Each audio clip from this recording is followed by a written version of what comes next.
Shalom, shalom, all praises to Yahweh Bashim Yahushai. Double honors to the apostles and the elders of Great Millstone. Shalom to the elect. Bahasham Rachakwadash. My name is Jacobo from Plaintables Camp. This is the apostles video. We are the special people.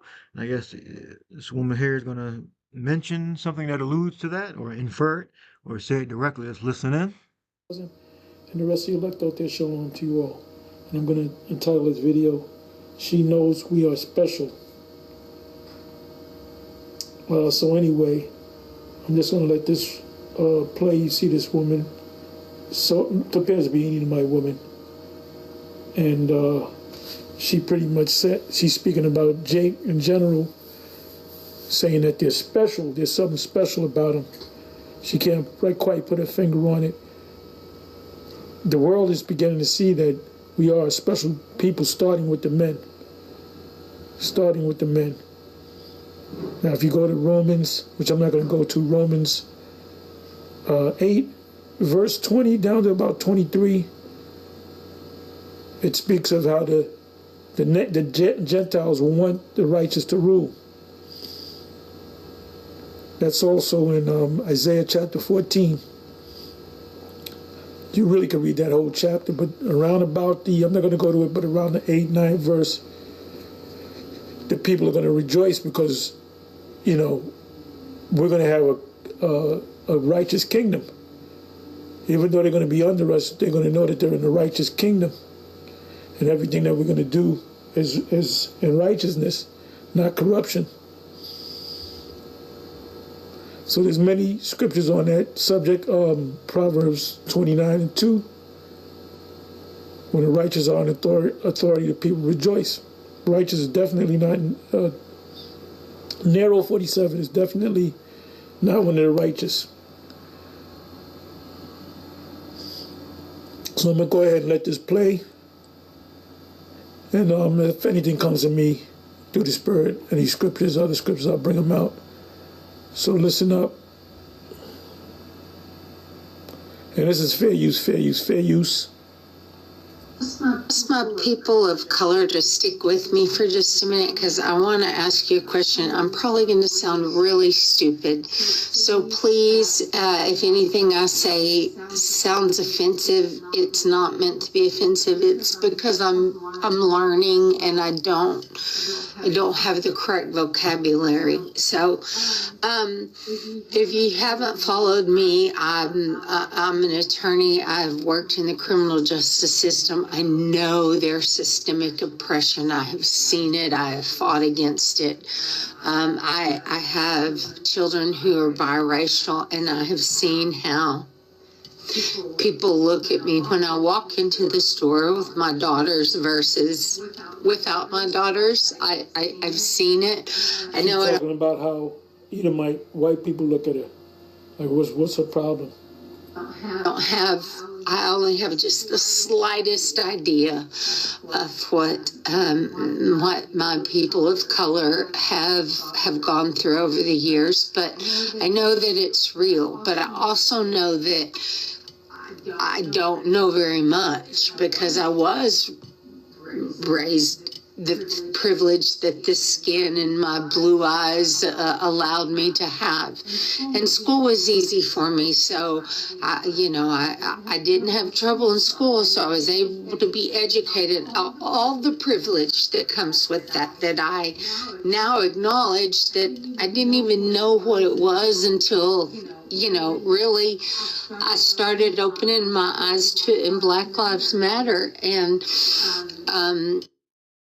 Yeah, we don't support the BLM, but the main theme was supposed to be the disproportionate law enforcement, on Jacob, so-called Blacks, Latinos, Native Americans, focusing on that movement on Judah.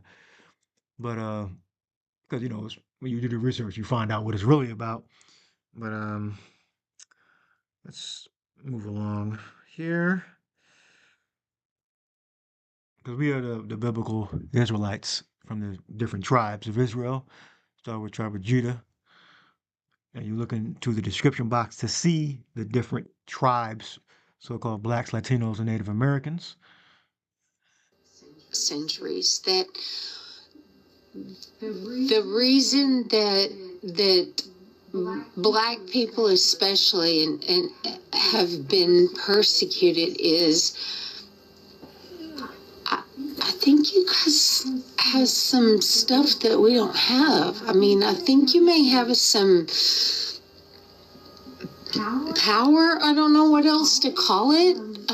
Spiritual closeness, something that I've been a person of faith my whole life, and I love Jesus, and I've always sought after Jesus, but my whole religious foundation is crumbling because I'm seeing all the lies in the church. I still love Jesus and what he taught, but is there a place you guys could point me to try to I know I'm probably so late to the party, and y'all probably are gonna think that I'm ridiculous, but I want to learn. I want to do better. And I can't do better unless I learn better. And I want to learn for my friends and for my country and for my children. So if there's truth to that you guys know of, that there's somewhere you can point me book. She's being overly sympathetic. I guess because the internet going to try to take her down if she's not super nice, but there you go. We got 1 Peter 2:9, but ye are a chosen generation, a royal priesthood, and a holy nation, a peculiar people, that ye should shew forth the praises of him who hath called you out of darkness into his marvelous light. Now, when you go to Peter's 1:1, it says, Peter, an apostle of Yahushua Mashiach, to the strangers scattered throughout Pontus, Galatia, Cappadocia, Asia, Bithynia, elect according to the foreknowledge of the power the Father, through sanctification of the Spirit, unto obedience and sprinkling of the blood of Yahushua Mashiach, grace unto you, and grace be and peace be multiplied. So we are the special people written about in the scriptures, not the little hat people. They're just imposters. They're doing a very bad job of impersonating us. We are in exile right now in Babylon, America, spiritually Sodom, Egypt, Rome, Assyria, and the Lord's chosen people would be the lowest people on the planet, with, let's say, silver linings. All right, because you're going to have some of us that are going to do very well, some of us that are going to be famous. For the main part, the majority of the nation is depressed and oppressed from the taking, fellowship, or what's the word I'm looking for, rulership in this current world, because the children of Israel, us, our rulership, our fame and glory is going to be in the kingdom of heaven, not in this world. Because Esau runs this world, so we don't want anything to do with this world and being the highest in the system. We'll be the highest in the system in the kingdom of heaven, not in Esau, Edom's kingdom. A little more of this, and we'll shut it down. Or somebody to follow or study. I want to try to learn to see, why is it that Black people have been singled out for hundreds and hundreds of years? Because we're under the curses of Deuteronomy 28.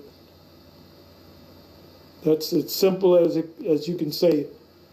We're under the curses of Deuteronomy 28. Y'all got something special that they're trying to take away? I think they know that we're the Israelites. Yeah, because to fulfill prophecy, you have to oppress the Lord's elect. The whole nation is elect. All right? So that fills the prophecy, that fits the prophecies. All right, the prophecies are about a great redemption. Israel is going to be redeemed via Messiah, Yahweh Shai, who the world ignorantly calls Jesus Christ. And I see a little performance going on here too, but the fact stands that the tribes, not just Judah. Judah's the head tribe. Judah's the most famous. Judah has, the mightiest warriors and all that. But it's the 12. We have the 12 tribes of Israel, and every tribe has a description. Groups of tribes have descriptions, and we are all under the curses, and we're being reunited through the gospel. The gospel is the thing that unites us.